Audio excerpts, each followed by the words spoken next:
Welcome back, folks. Week 2 of the NFL has came and went. Steelers look not as good. Hopefully your team is doing better than mine. But, as always, welcome back to TTC. Please leave a like and comment down below, and if you're feeling generous, subscribe. We're going to roll right into it with our Week 2 biggest winners and losers. This week I've got one biggest loser, and I've got two biggest winners. Opposite of last week, but we're going to roll with it. I'm going to jump right in here and tell you my biggest loser is the Dolphins. 35-0 to the Bills. Granted, they lost their starting quarterback, but even while Tua was in, against a pass rush that wasn't crazy impressive, I thought, they were dominated by the Buffalo Bills up front. So, ugly loss in my opinion. My two biggest winners were the Ravens and the Titans, both coming off of tremendous Week 1 losses. I mean, the Titans more so than the Ravens, but the Ravens had a major statement win against the Chiefs, especially coming on late in the game, which I didn't think Lamar Jackson was entirely capable of doing. So props to him. And as far as the Titans go, getting shellacked by the Cardinals in Week 1 and going and facing the Cardinals division rival in the Seahawks, a team that I think is very comparable to the Arizona Cardinals themselves, and giving them a run for their money and winning once again late and finally feeding the beast that is Derrick Henry. For the main reasons I thought that the Dolphins were the biggest losers this week was basically just up front with the offensive line. The fact that your quarterback is in such a bad position that he ends up breaking his ribs due to the free run that they had at the quarterback, there is serious offensive line trouble, especially when you put serious draft capital in that offensive line over the past few years with the many picks that you got through the Larry Tunsil deal, among other things such as the Micah Fitzpatrick deal. They took an offensive lineman in the first round with that pick. Even while Tua was in, I thought the offense was pretty unimpressive, but, the defense is supposed to be carrying this team, and obviously against a team like Buffalo, it's hard to slow them down, especially with where the offense was putting them, but the defense needed to be better, in my opinion, especially with the money they're paying those two corners in Byron Jones and Xavier Howard. Waddle looked really good, to say one thing, while Tua was in the game. So if they're going to keep using him like the 6th overall pick he is, I think that could be something to keep an eye on this season, especially if Tua is able to get back sooner rather than later. One note to add on to this, to make this a little bit more ugly for me, I thought, was that their next 3 games, Raiders, Colts, Buccaneers. That is a scary next 3 games with a quarterback who has a tough injury in the ribs, so throwing motion could be affected, and Tibbin-ness. You don't want to get murdered like you did in that one play against 3 teams that have good pass rush and a solid back end, so you don't have a lot of quick options right off the bat. So I think it'll be interesting. They could end up 1-4 at the end of this stretch, which is what really scares me about this loss. So they need to make a statement win in one of the next 3. Hopefully they can get 2 out of 3, because I don't think they're going to beat the Buccaneers. I don't think any of us think they're going to beat the Buccaneers. The Ravens. What a win. I am a major Steelers fan. This is paining me. But credit where credit is due. Lamar Jackson, great game. I am an avid, not hater, and you could say hater, but, I'm a critic of Lamar.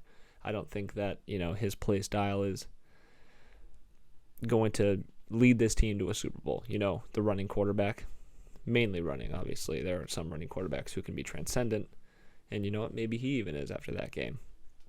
I didn't think his play style ever warranted the ability to come back down big against a team with the caliber of the Chiefs and win the game. Granted, they got a few, lucky breaks, but that's football. He would just capitalize on those opportunities, and even with a crumbling offensive line around him, he was able to make great plays and rebound from a very poor first quarter. It was really impressive. It hurts to say, but there's clear competition in the AFC North, and I think it's really going to be tight between the Browns, Ravens, and Steelers if the Steelers offense can, figure out that dumpster fire they got going on the O-line. But that offensive line for the Ravens looked just as bad, and Lamar was able to overcome it. I thought that was tremendous and an MVP performance, in my opinion, out of Lamar Jackson. The Titans. It was all Derrick Henry. A little bit of Ryan Tannehill, a little bit of the Titans defense. It was a lot of the Titans defense late, slowing down that offense, but it was somewhat the Seahawks kind of trying to coast, something very familiar in the Pete Carroll era, but I digress. Big win for the Titans, The offensive line looked even better than it did last week, which it needed to, but the funny part of it is that Taylor Lewan was a scratch at the beginning of the game. He hurt his knee in warmups. So, and this is the guy that I spoke about last week, got destroyed by by Chandler Jones in the Cardinals game. He even tweeted about it and said, I got manhandled. So I thought that was very interesting that they had such a great game on the ground. Granted, the front seven for the Seahawks outside of Bobby Wagner, who are we naming? Not many people. But still, the fact they were able to, bounce back, put together the performance they did, lean on Derrick Henry, and do what they need to do to win football games like they did all last year. I was really nervous about this offense losing Arthur Smith, but they looked like they did in 2020 at the end of last week. So that was impressive for me. If they can keep doing it every game, at the beginning of the game through all the way to the end, sets up the play action, you can start smoking teams like the Seahawks instead of winning in overtime. So we're going to break down some plays of what I thought the Ravens and the Titans did really well, and obviously where the Dolphins fell short. So there's a flurry of plays you could choose for the Dolphins' follies of this game, but this is the play where Tua got hurt. It's 4th and 2, and the right tackle here is Jesse Davis, a guy that, the Dolphins have had questions about. This offensive line definitely isn't the group they want to put out there. They put a draft pick in for Liam Eichenberg out of Notre Dame, but obviously they don't believe he's ready to start yet. So this is the guy right now. On the outside, they have him lined up against AJ Epinesa, and it's 4th and 2. So if you're going to get beat, you want to get beat outside and give your quarterback a place to climb up in the pocket, basically, and deliver on a pass. But he overreaches, and he just basically gets blown out of the water. And this is where Tua gets a free shot to the ribs, and you can watch it right here. Just right underneath him, boom, cracked. Oh, my God. Ended up throwing an errant pass and barely getting up. You can't have that in the National Football League, and this is one of many plays where tackles got beat by, subpar pass rushers. AJ Epinesa is a second-year guy. He could definitely have an outstanding season this year, but you can't let that happen, especially on 4th and 2. And there were plays in the beginning of the game where Tua was getting nailed from the outside by corners. Taron Johnson, Trey White, Micah Hyde were coming off the edge. I think 2 of those guys got sacks on pass rushes in this game. Absolutely unacceptable, and the tackle position is an area where if the Dolphins don't improve, then they're going to be seeing a lot more of their quarterback in danger against teams that are only sending forward with guys that we really don't even know. So I got 2 plays for you here for the Titans. This basically perfectly highlights everything they did last year against opponents late in the 4th to basically almost tire them out completely. It's just pounding the ball at your face and take what you will, but we're going to hit you.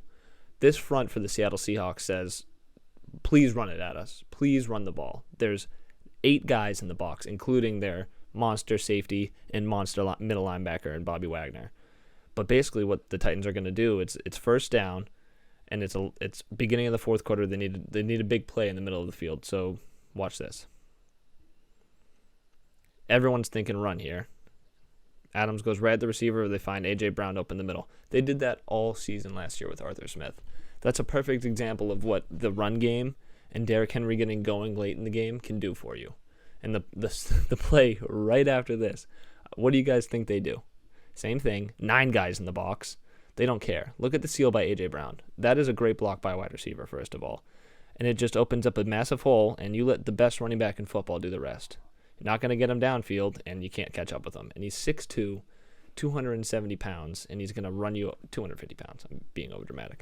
But he's going to run you over, and he's going to kill you. That is what is going to win the Tennessee Titans football games.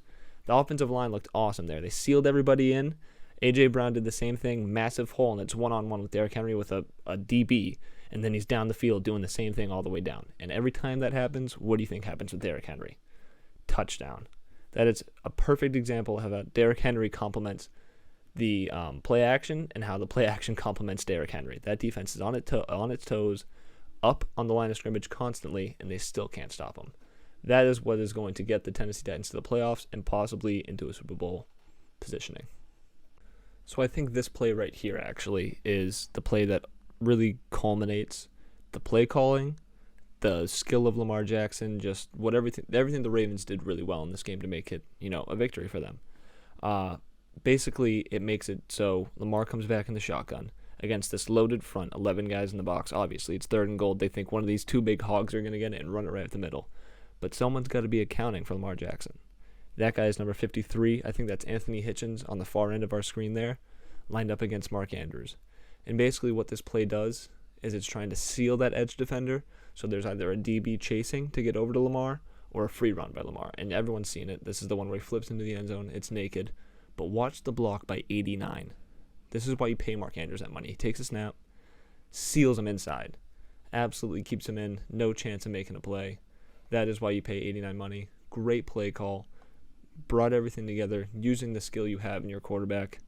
That's what won him the game right there. That was the game-winning score. Absolutely outstanding. I think that's what gave the Ravens the win. Thanks again for tuning in, guys. That's all I got for you this week. Comment down below what you think. Subscribe if you can. Leave a like. Thanks. I always appreciate it, guys. I'll catch you next time.